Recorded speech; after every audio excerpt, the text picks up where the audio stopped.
Olá, meus irmãos. Nós estamos aqui para a nossa escola dominical, ou escola bíblica dominical online. Nessa manhã, nós sequenciaremos os nossos estudos com o presbítero Eliseu, que trabalhará conosco a lição de número 10, que tem como título Jesus, o guerreiro ensanguentado, com base no texto de Isaías, capítulo 63, do versículo 1 ao versículo 6.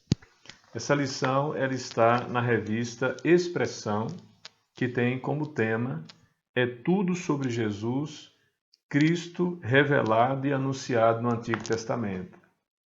Qual a importância de nós, então, estudarmos esta lição?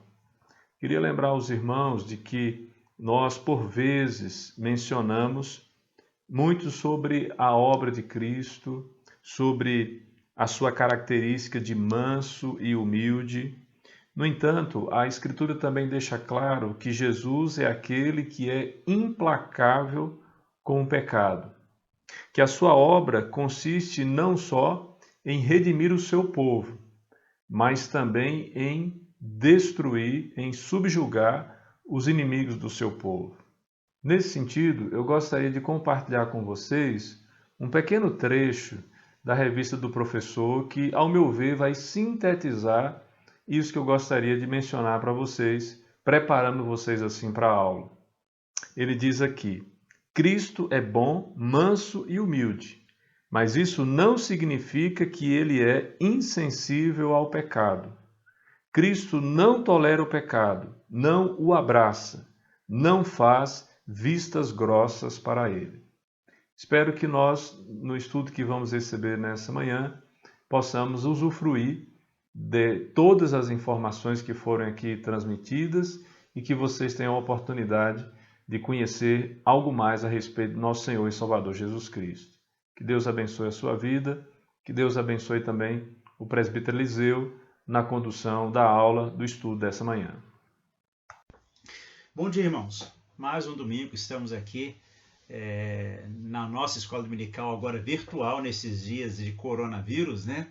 Mas é uma alegria estarmos aqui, é uma bênção, é um prazer nós podemos estar compartilhando com os irmãos o estudo da Palavra de Deus. Nós vamos estar dando continuidade ao nosso estudo da lição, é tudo sobre Jesus, uma abordagem bíblica, teológica, da presença de Jesus no Velho Testamento, já que no Novo é bem mais fácil para nós entendermos toda a obra, o ministério de Jesus, e nós então temos essa possibilidade de estarmos estudando nessas lições que estão sendo já orientadas e estudadas e ministradas aqui pelos demais presbíteros e pelo o reverendo Wilson. A lição de hoje é a lição 10 e o título dela, Jesus, o guerreiro ensanguentado. Confesso que quando eu vi o título da lição, o tema da lição, né, o tema do estudo, e está baseado em Isaías 63, os versos de 1 a 6, me impactou um pouco porque ele diferiu um pouco da sequência de estudos e da apresentação da pessoa de Jesus de uma forma um pouco mais impactante, um pouco que a gente vai estar, inclusive, de alguma forma, mostrando para os irmãos o porquê, inclusive, do estudo dessa lição de hoje, mostrando um Jesus um pouco mais diferente. Nas lições anteriores, por exemplo, na lição 1, que é o descendente da mulher, nós podemos ver que no Antigo Testamento, desde o seu início, ele apresenta já a obra, a pessoa e a obra de Cristo. E o texto básico foi Gênesis 3,15, em que nós vimos o proto-evangelho, né, em que mostrava a promessa messiânica dada por Deus após a queda. Né? E lá nós vimos que Jesus venceu de forma cabal a serpente, já que o primeiro Adão ele sucumbiu ao pecado, à tentação, à serpente. Na lição de número 2, o Senhor proverá o cordeiro, então foi a segunda lição que nós estudamos, nós podemos ver e entender a justiça existente na ordem de Deus dada a Abraão, né? Em que envolvia no sacrifício substitutivo ou seja, do cordeiro que Deus provê no momento adequado, mostrando que Jesus também é esse cordeiro que Deus coloca em nosso lugar quando nós que deveríamos receber a compensação, ou seja, o salário do pecado, que é a morte. Então foi isso que nós vimos na lição de número 2. Na lição de número 3, deixa eu marcar aqui só para a gente estar dando uma sequência direitinho aqui, nós vimos Jesus, o Cordeiro Pascal. Então a terceira lição foi uma lição em que nós podemos entender como a Páscoa, né, apontava para a obra de Jesus na cruz, ou seja, pela graciosa libertação em Jesus. Assim como o povo hebreu foi liberto do cativeiro do Egito, uma comparação à nossa libertação do cativeiro do pecado. Então foi essa a lição que nós vimos. A lição de número 4, Jesus, a nossa expiação, então foi um outro aspecto que nós podemos estar vendo com relação e compreender a necessidade que nós temos de santidade em nosso relacionamento com Deus. E ainda entender como o próprio Deus lidou com o problema da nossa culpa. Então foi uma lição também bastante interessante com relação à pessoa de Jesus no Velho Testamento. Depois nós vimos a lição de número 5, né? O descendente que edificará a casa de Deus. Isso nós podemos estar estudando e entendendo que Deus está de forma direta envolvido na construção da sua própria igreja, da sua própria causa, né? E vimos que Jesus foi o verdadeiro construtor do templo espiritual. Depois nós estudamos na lição de número 6, Jesus, o bom pastor. E essa visão, então, do Jesus, o bom pastor, que foi baseado no livro de Salmos, no capítulo 23, nós vimos que compreender que o Salmo 23, como Deus é revelado, né, como um pastor que cuida das suas ovelhas, e entender que Jesus é o pastor do Salmo 23. Então foi essa forma que nós podemos estar vendo como que Jesus se apresenta no Velho Testamento. Na lição 7, que foi uma lição, inclusive, que foi eu quem dei, com relação ao Salmo 1, o Cântico do Justo, nós vimos num primeiro momento que aquele homem que fala que bem-aventurado o homem que medita na lei do Senhor e vai por aí afora enumerando as características desse homem, esse homem na realidade não somos nós. Isso deve ser um modelo, um padrão a ser seguido, mas aquele homem ali é Jesus. Daí o Cântico do Justo, porque é só em Jesus, e é só Jesus que consegue realmente ter todos aqueles atributos que nós vimos. E entender então que se cumpre perfeitamente em Jesus Cristo aquele homem ali do Salmo 1. E também buscarmos o refúgio na presença e na perfeição de Cristo. Na lição de número 8, o marido pactual, então já foi um estudo em que nós vemos, baseado no livro do Cântico dos Cânticos, né? E nós podemos compreender através disso, e revelando Jesus, né? Numa relação, na beleza do relacionamento pactual entre Cristo e a sua igreja, numa comparação entre o marido e a esposa, né? E Cristo e a sua igreja, ou seja, a igreja, a noiva de Cristo. E na lição passada, que foi a lição 9, então nós podemos estar estudando também, vendo Jesus como servo sofredor, né? Então essa é uma lição em que nós podemos estar compreendendo e estudamos, né, a dimensão do sofrimento de Jesus em favor do seu povo, em favor nosso, entender como a morte de Jesus expiou os pecados, os nossos pecados, e também podemos ver a gloriosa intercessão e a maravilhosa intercessão de Jesus em favor do seu povo. Então, irmãos, vocês viram que todas as lições mostraram um Jesus que era promessa, um Jesus que se fazia cordeiro em nosso lugar, um Jesus que expiava os nossos pecados, um Jesus que edificava a sua igreja, a sua casa, a estrutura, vamos dizer assim, do corpo de Cristo, ou seja, na dimensão da igreja, na presença no mundo. Nós vimos também a questão do padrão, modelo de Jesus no Salmo 1, e vimos também essa relação pactual, ou seja, entre marido e esposa, né? E essa relação que também Cristo tem para com a sua igreja.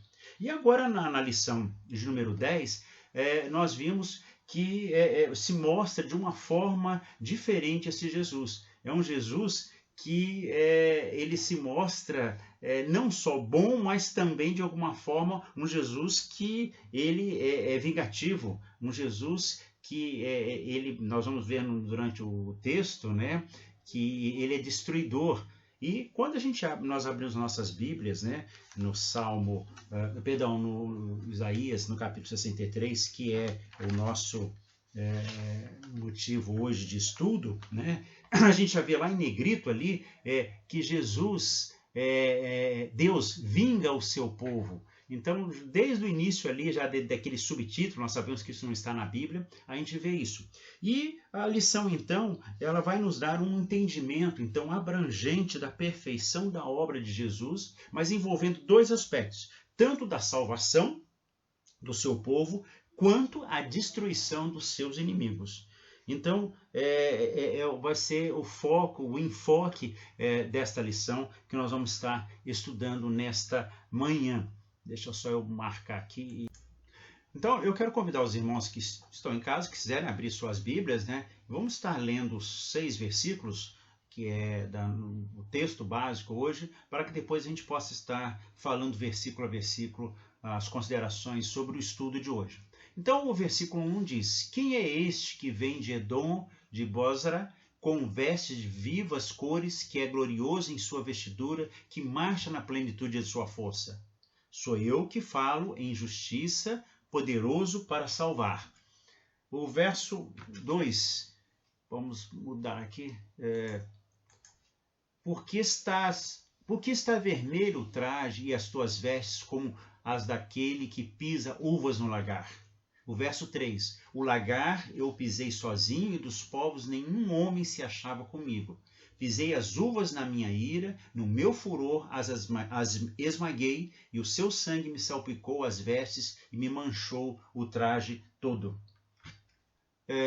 Porque o dia da vingança me estava no coração, e o ano dos meus redimidos é chegado. Olhei e não havia quem me ajudasse, e admirei-me de não haver quem me sustivesse, pelo que o meu próprio braço me trouxe a salvação e o meu furor me susteve. No verso 6, finalmente, na minha ira pisei os povos do meu furor, embriaguei-os, derramando por terra o seu sangue. E o autor da lição, ele faz a introdução do nosso estudo de hoje, lembrando um livro bastante conhecido, As Crônicas de Nárnia. É uma história para crianças, para adultos também. Eu achei muito interessante quando li, contando a história de Jesus, mas de uma forma, como é que eu vou dizer, com uma simbologia, né? E inclusive a presença do leão, que é Jesus, que é Aslan, no caso, o personagem.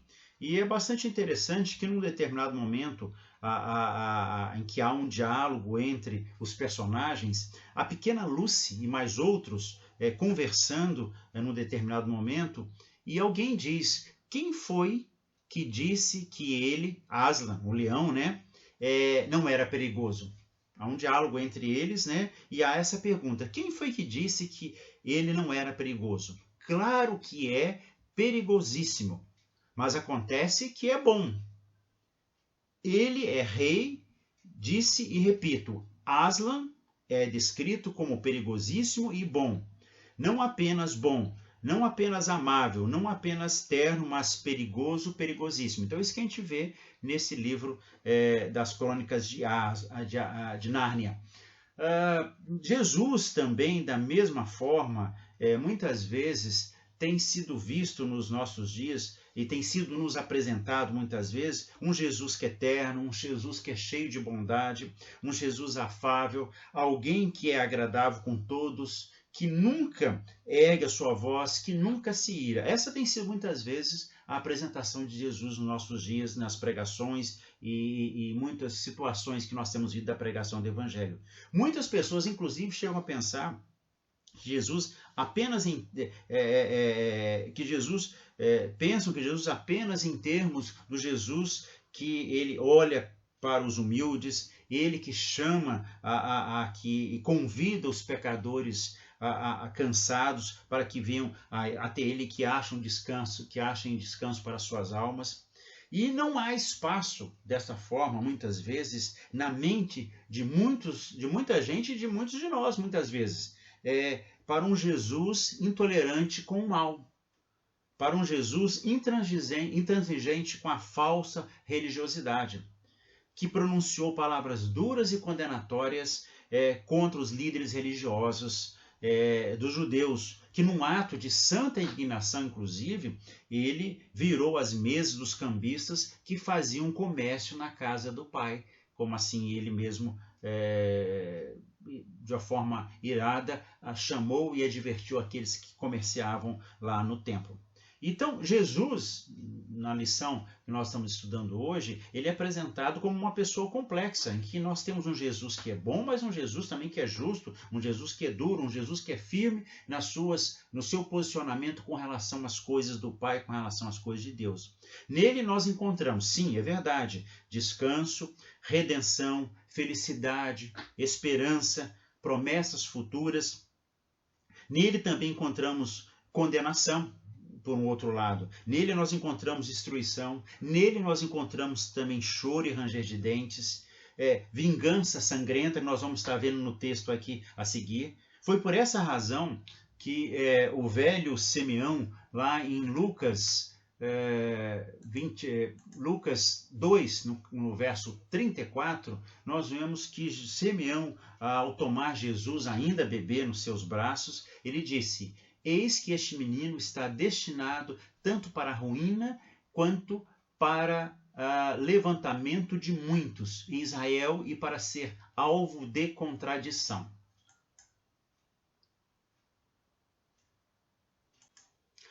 E assim, irmãos, o capítulo 63, no verso 1, então ele começa com uma interrogação, com uma pergunta, né?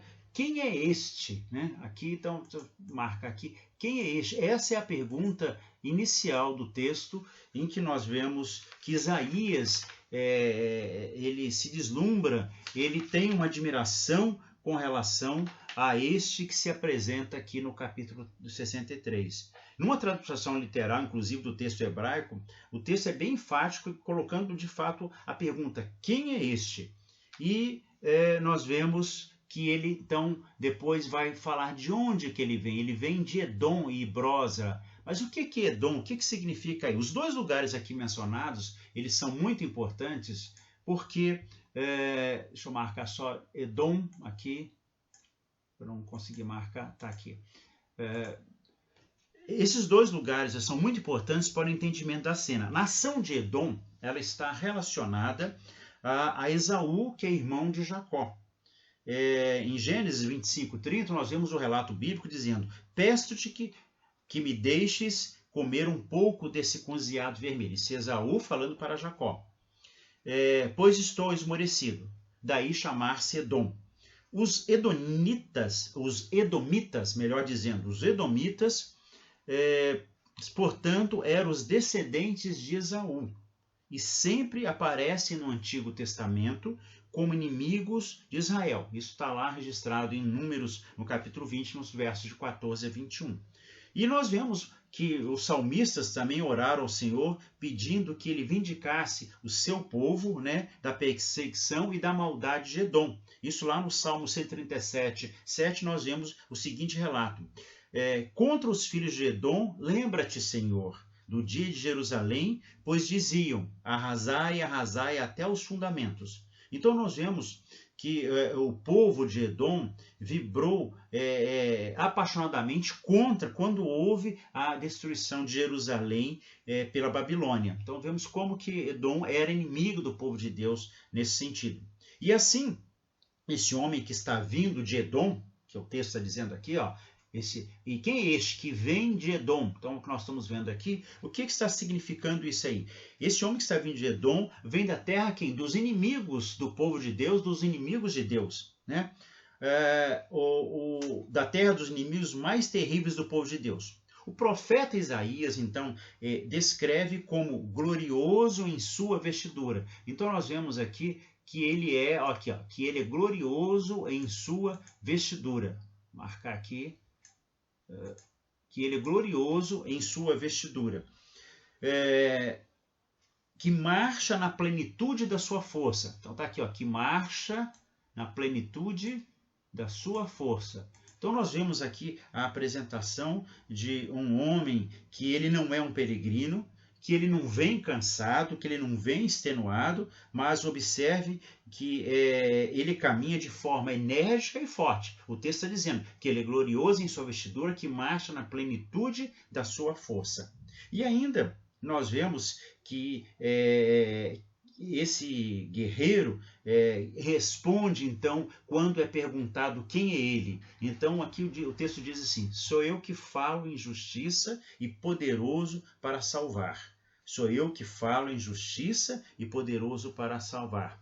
Então, nós vemos a apresentação desse guerreiro nas características que ele se apresenta para nós. Mas o texto ainda continua falando ainda sobre as vestes do guerreiro, né? E é interessante o texto, é um texto um tanto pesado quando a gente vai lendo, né? Eu tenho já falado, muitas vezes quando a gente faz o estudo do Velho Testamento, os termos, a história que está, o contexto que está colocado, e esse aqui não é diferente com relação apontando para Jesus, mas mostrando um Jesus que agora não é aquele Jesus, o bom pastor, não é o Jesus que cuida das suas ovelhas, mas é um Jesus aqui que nós estamos vendo que está cuidando de alguma forma, ou seja, está destruindo os inimigos do povo de Deus, os inimigos da igreja. Então nós vemos que um detalhe importante aqui no livro de Isaías é o jogo de palavras entre os versículos 1 e 2. Observem lá. Por que está vermelho o teu traje e as tuas vestes, como as daquele que pisava uvas no lagar? Eu até deixei colorido aqui, né, para dar destaque à palavra vermelho, né, e aqui em roxo, não sei se os irmãos estão conseguindo ver através aí da projeção, eu coloquei na cor vinho, né, por conta da que pisava uvas no lagar. O que tem a ver isso? O que o texto está querendo dizer com relação a isso? Então, aquele que vem de Edom está com as suas vestes Adom, ou seja, vermelhas. Aquele que vem de Boza, que significa vindima, ou lagar de uvas, vem com seus trajes como se tivesse pisado uvas por ocasião de uma vindima. O texto hebraico ainda usa uma palavra que mostra o profeta buscando uma explicação. Por qual razão o seu traje está vermelho? Por que está vermelho o traje e as tuas vestes? Por acaso você esteve num lugar pisando uvas tintas? É o que o autor da lição coloca aqui. Alguma coisa havia acontecido. Tratava-se de uma visão extraordinária e impressionante. O guerreiro então explica. Então nós vamos ver a explicação. Pisei as uvas da minha ira, no meu furor as esmaguei, e o seu sangue me salpicou as vestes e me manchou o traje todo. Então nós vemos aqui que quando há o questionamento do guerreiro com relação aos trajes que estão vermelhos, que está como se tivesse pisado em uvas, né, no lagar, esse guerreiro explica por quê. Eu pisei sozinho, eu dos povos, nenhum homem se achava comigo, pisei as uvas na minha ira, e no meu furor as esmaguei, e o seu sangue me salpicou as vestes, me manchou o traje todo. Então nós vemos aqui um guerreiro que está, inclusive, por conta dos seus atos em que ele agiu, está respingado. O guerreiro então explica isso, e nós vemos que ele diz ao profeta que de fato estava pisando as uvas, estava esmagando no lugar. E ele agiu com ira e furor. A palavra aqui traduzida como ira, né, descreve o urro de indignação do guerreiro. Já a palavra traduzida como furor descreve a intensidade, o calor da ira do guerreiro. Ele pisou as uvas com raiva, e à medida que as pisava, o sumo das uvas salpicava as suas vestes até que elas ficaram banhadas. Mas o que exatamente eram essas uvas? Então, é uma linguagem metafórica, uma linguagem aqui, mas que nós temos que entender que as uvas, aqui nesse sentido do texto, eram o quê? Os edomitas, os inimigos do povo da aliança. Então, era a que nós estamos vendo aqui nesse estudo, e o texto, então, vai dizendo: na minha ira pisei os povos, no meu furor, embriaguei-os, derramando por terra o seu sangue. Ele pisoteou os povos. No caso, pisoteou os povos, seria Edom, que são os inimigos de Deus. E uma vez que Edom se representa aqui com todos os inimigos de Deus e do seu povo, o servo pisoteou todos os povos e todos os inimigos de Sião. Então nós vemos que Jesus também, lá no Velho Testamento, mostrando como o guerreiro que vinga, que vai contra os inimigos de Deus com relação a isso. Mas o texto ainda continua. Nós vamos ver que nós temos que entender que é possível que a gente fique muitas vezes escandalizado com o texto, com essa visão, que afinal de contas, muitas vezes nós só aprendemos de Jesus como um Jesus de paz e amor. Mas nós vemos aqui que as suas vestes ensanguentadas, e aí é interessante, é um detalhe importante a gente estar lembrando, que elas não estão falando de um Jesus e seu sangue, mas aqui se trata do sangue daqueles, dos inimigos do povo de Deus, que de alguma forma respingaram nas suas vestes. Ou seja, talvez nós nos perguntemos sobre a razão por que levou a esse guerreiro, que é Jesus, que aponta para Jesus, a agir assim. Então nós vamos ver então que é a salvação trazida pelo guerreiro. Então o verso 4 diz: porque o dia da vingança me estava no coração e o ano dos meus redimidos é chegado. Olhei e não havia quem me ajudasse e admirei-me de não haver quem me sustivesse. Pelo que o meu próprio braço me trouxe a salvação e o meu furor me susteve. Então nós vemos que ele fez isso por vingança. Ou seja, não podemos entender isso de alguma forma, não significa aqui que o termo aqui usado e alguém que é sanguinário com prazer na violência, mas é um guerreiro, é um Jesus que ama derramar sangue em retaliação aos inimigos de Deus. É um Jesus que nós não podemos pensar que o desejo por sangue tomou conta do coração dele, mas o servo do Senhor não agiu aqui por vingança do que os homens fizeram a ele, de como ele foi profundamente humilhado. A motivação desse poderoso guerreiro ao pisotear Edom e esmagar os povos é o seu povo, ou seja, a sua igreja, os seus escolhidos. Os povos esmagaram Sião.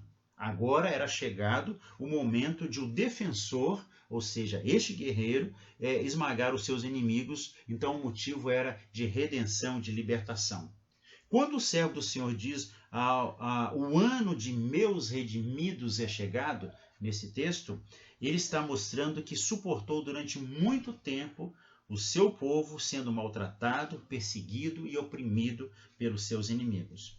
Então nós vemos, irmãos, que essa obra foi realizada por Jesus, por esse guerreiro. Os versos de 3 a 5 nos apontam isso e destacam, inclusive, a incapacidade nossa, dos oprimidos da igreja, muitas vezes, de lutar por si mesmo. Dentre toda a raça de Adão, ou seja, não há um que seja capaz de, por seu próprio braço, conquistar, ou seja, a libertação dos seus opressores. Diante do mal, todas as pessoas são completamente incapazes. Diante do mal que está em nosso próprio íntimo, somos totalmente impotentes. A salvação, do início ao fim, pertence ao Senhor, nosso Deus. E aqui nós aprendemos também que a obra inteira de julgamento, da mesma maneira que toda a obra de salvação, é só dele. Ao Senhor também pertence a condenação, a destruição dos inimigos da igreja. E concluindo, então, nós somos convidados aqui nesta manhã, né, a repensar o que nós imaginamos e esse conhecimento que nós temos a respeito de Jesus. Ou seja, o servo do Senhor, ou seja, o Senhor Jesus é bom, mas ele também é perigoso, perigosíssimo, como nós vimos na alusão lá nas Crônicas de Nárnia. Ele é o Cordeiro de Deus, mas o leão da tribo de Judá.